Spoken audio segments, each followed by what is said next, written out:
Good morning students. मैं Mrs Sangeeta Jain Samant, associate professor of home science, government college Arai. आज BA part 3 home science के students को एक और अंतर्राष्ट्रीय संस्था जो कुपोषण से हमारे को मुक्त करने में सहायता कर रही है, यूनिसेफ, इसके बारे में आपको बताने जा रही हूँ।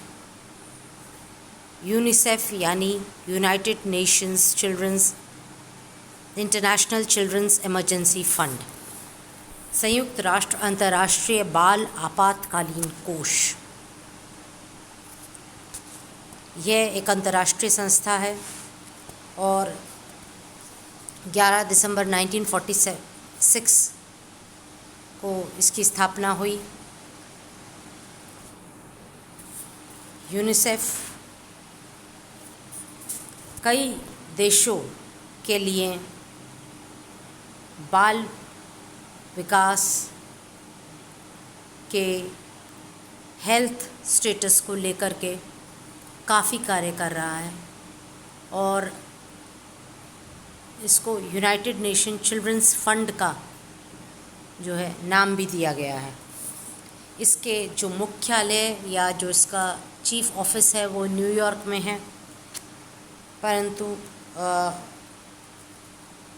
इसका जो काम है वो जिनेवा, टोक्यो, सिडनी आदि में भी इसके कार्यालय स्थापित किए गए हैं। इसकी राष्ट्रीय शाखा हमारे नई दिल्ली में है। अब इसके ऑब्जेक्टिव्स या इसके उद्देश्य क्या हैं?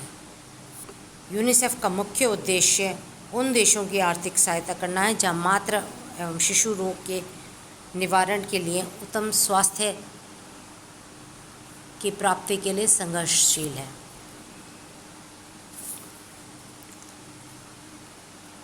यूनिसेफ ने सन 1949 से ही भारत में अपना कार्य आरंभ कर दिया था। भारत में प्रति वर्ष 60 लाख रुपए की राशि यूनिसेफ की सहायता स्वरूप प्रदान करता है और $5 मिलियन की राशि प्रतिवर्ष यूनिसेफ से प्राप्त करता है। मतलब हम उनको देते हैं 60 लाख और वो हमें $5 मिलियन की हेल्प करते हैं। भारत में अब तक यूनिसेफ के द्वारा 111 प्रयोगशालाएं के लिए आवश्यक उपकरण, 163 हॉस्पिटल्स और 2500 प्राथमिक स्वास्थ्य केंद्र और 7000 उपकेंद्र हेतु आवश्यक उपकरण व अन्य पदार्थ दिए गए हैं।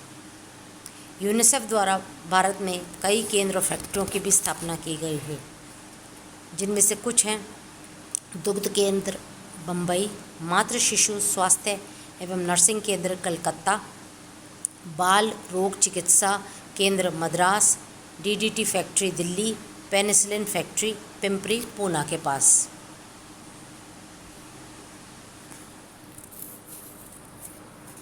FAO यानी आहार एवं कृषि संगठन के साथ मिलकर यूनिसेफ ने 1959 में एक विस्तृत पोषण कार्यक्रम एक्सपेंडेड न्यूट्रिशन प्रोग्राम भी चलाया था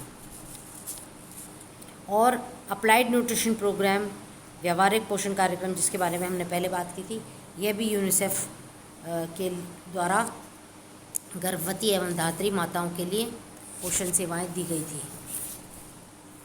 अब बात करते हैं यूनिसेफ के कार्यों की, फंक्शंस ऑफ यूनिसेफ। पहला शिशु पोषण चाइल्ड न्यूट्रिशन, दूसरा शिशु स्वास्थ्य चाइल्ड हेल्थ, तीसरा बाल विकास एवं जीवितता चाइल्ड डेवलपमेंट एंड सर्वाइवल, चौथा प्राथमिक स्वास्थ्य संरक्षण यानी प्राइमरी हेल्थ केयर, पांचवा जल और स्वच्छता वाटर एंड सैनिटेशन, छठा शिक्षा यानी एजुकेशन, सेवेंथ सार्वभौमिक प्रतिरक्षण यूनिवर्सल इम्यूनाइजेशन, आठवां परिवार और शिशु कल्याण फैमिली एंड चाइल्ड वेलफेयर, और नवा है आपातकालीन सहायता एवं पुनर्वास व्यवस्था इमरजेंसी एड एंड रिहेबिलिटेशन। चलिए, ये जो 9 फंक्शंस हैं इनके बारे में थोड़ा थोड़ा हम आपको बताते हैं। शिशु पोषण चाइल्ड न्यूट्रिशन, हमने बात की थी अभी यूनिसेफ आहार एवं कृषि संगठन FAO तथा WHO के साथ मिलकर उन क्षेत्र जिनमें कि अंधता, ज़ीरोफ्थैल्मिया के अधिक रोगी हैं, वहाँ विटामिन A की खुराक उपलब्ध करवाता है। जहाँ पर घेंघा के रोगी हैं वहाँ पर आयोडीन युक्त नमक की उपलब्धता कराता है। जहाँ पर ज़्यादा हेल्थ की प्रॉब्लम है, खासकर गरीबी के कारण, तो वहाँ अप्लाइड न्यूट्रिशन प्रोग्राम चलाने का कार्यक्रम आयोजित करता है। इसके अलावा दूध का पाउडर, गेहूं का आटा, दलिया, चावल, चीनी, पोषक पदार्थ आदि भी सामग्री उपलब्ध करवाता है। फिर शिशु स्वास्थ्य, यूनिसेफ ने बच्चों की उत्तम स्वास्थ्य की प्राप्ति एवं रोगों से सुरक्षा हेतु कई वैक्सीन और सिरप तैयार किया है। अब ये हमारे यहाँ जो टीकाकरण कार्यक्रम है, जो इम्यूनाइजेशन के लिए टीकाकरण चलता है, उसमें कई टीके भी जो यूनिसेफ के द्वारा तैयार किए गए हैं वो लगाए जाते हैं। और ये जो है हॉस्पिटल एवं मातृ शिशु स्वास्थ्य केंद्र या प्राइमरी हेल्थ सेंटर पे भी लगाए जाते हैं। और इसको प्रमोट करने के लिए audio visual add, film, poster, folder, chart आदि भी उपलब्ध करवाए जाते हैं। फिर है बाल विकास एवं जीवितता, चाइल्ड डेवलपमेंट एंड सर्वाइवल। शिशु एवं बाल मृत्यु दर घटाने का भरसक प्रयास यूनिसेफ द्वारा किया जा रहा है। सन 2080 तक शिशु मृत्यु दर कम हो जाने का इनका टारगेट था, जो इन्होंने काफ़ी हद तक अचीव कर लिया। फिर है प्राथमिक स्वास्थ्य संरक्षण, प्राइमरी हेल्थ केयर। यूनिसेफ जो है शिशु के लिए, बालकों के स्वास्थ्य की उन्नति के लिए प्राइमरी हेल्थ केयर का प्रोग्राम उनका चलता है, जिसमें चिकित्सक, नर्स, जन स्वास्थ्यकर्ता, स्वास्थ्य सहायक, स्वास्थ्य से जुड़े कर्मियों को प्रशिक्षण दिया जाता है और इनको नवीन उपकरण और तकनीकी सहायता भी दी जाती है, जो ये अपने प्राथमिक स्वास्थ्य केंद्र पर यूज़ कर सकें। और आवश्यक औषधियाँ और टीकाकरण हेतु वैक्सीन भी उपलब्ध करवाते हैं। नेक्स्ट है जल और स्वच्छता, वाटर एंड सैनिटेशन। स्वच्छ जल, शुद्ध जल प्रत्येक व्यक्ति को पीने के लिए प्राप्त हो, ऐसे कदम उठाने के लिए यूनिसेफ के कई कार्यक्रम हैं। और जल से फैलने वाली बीमारियों को भी रोका जाए, दूषित जल का शुद्धिकरण किया जाए, इस सब के लिए भी यूनिसेफ के प्रोग्राम चलते हैं। इंटरनेशनल वाटर रिसोर्स एसोसिएशन, अंतर्राष्ट्रीय जल संसाधन संघ की ओर से यूनिसेफ ने जो कार्य किए हैं जल संबंधी, उसके लिए यूनिसेफ को पुरस्कृत भी किया गया है। नेक्स्ट है आपका एजुकेशन या शिक्षा।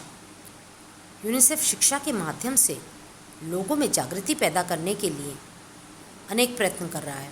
बीमारियों को हटाने के लिए, स्वास्थ्य संबंधी जानकारी देने के लिए, टीकाकरण संबंधी जानकारी देने के लिए प्रशिक्षण कार्यक्रम भी चला रहा है कई लोगों के लिए, जैसे अध्यापक प्रशिक्षण केंद्र, स्वास्थ्य देने वाले वोकेशनल ट्रेनिंग सेंटर।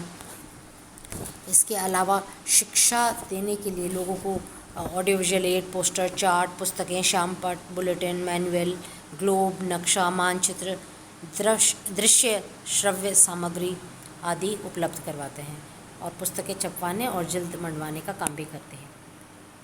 नेक्स्ट है आपका सार्वभौमिक प्रतिरक्षण, यूनिवर्सल इम्यूनाइजेशन। WHO की सहायता से expanded programme on immunisation EPI चल रहा है और यूनिसेफ की सहायता से जो है ये 6 घातक जानलेवा बीमारियों से प्रतिरक्षण बच्चों को दिया जाता है।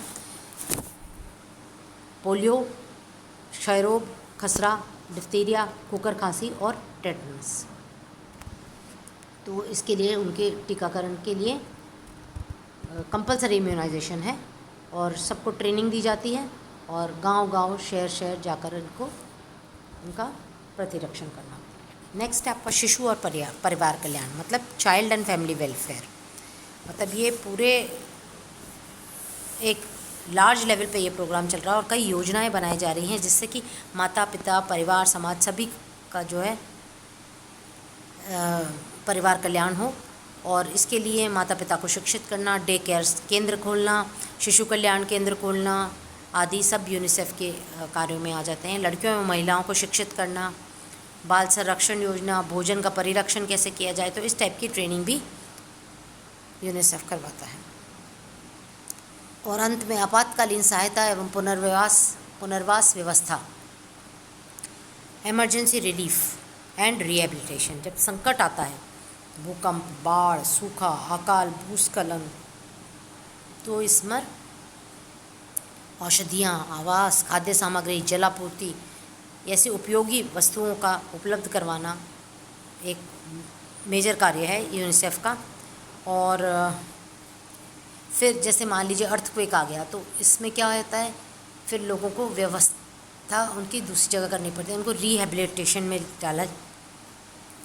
रिहेबिलिटेशन किया जाता है, यानी उनका पुनर्वास किया जाता है। तो इस तरह से जो है थोड़ा ध्यान रखते हैं।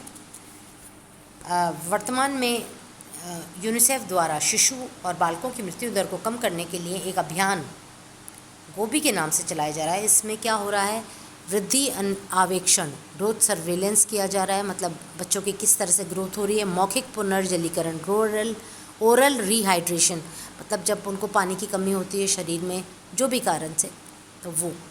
फिर स्तनपान को प्रोत्साहन, प्रमोटिंग ब्रेस्ट फीडिंग, और प्रतिरक्षण कार्यक्रम, इम्यूनाइजेशन प्रोग्राम। तो जी से तो ग्रोथ हो गया, ओ से oral rehydration, breast feeding, B और आई से इम्यूनाइजेशन। ये जो चीज़ें हैं इनके, ये जो प्रोग्राम है गोभी के नाम से जो चलाया जा रहा है, कैंपेन, उसमें इन सब चीज़ों का ध्यान रखा जा रहा है। वैसे तो यूनिसेफ यूएनओ का ही भाग है, मगर इसको यूएनओ से सहायता नहीं मिलती है, इसको हर देश को इसके साथ जुड़ना पड़ता है, जो भी इससे जुड़ना चाहें, और फिर उनको अपने तरीके से चलाना पड़ता है। तो आपको जो एक छोटा सा चार्ट बना के दिखाया गया है यूनिसेफ के कार्य, शिशु पोषण, शिशु स्वास्थ्य, बाल विकास आदि आप से लेकर के आपातकालीन तक इस फॉर्म में आपको दिखाया गया है। तो बच्चों ये इम्पोर्टेंट है, थोड़ा ध्यान रखें, इसके बारे में पढ़ लें। धन्यवाद।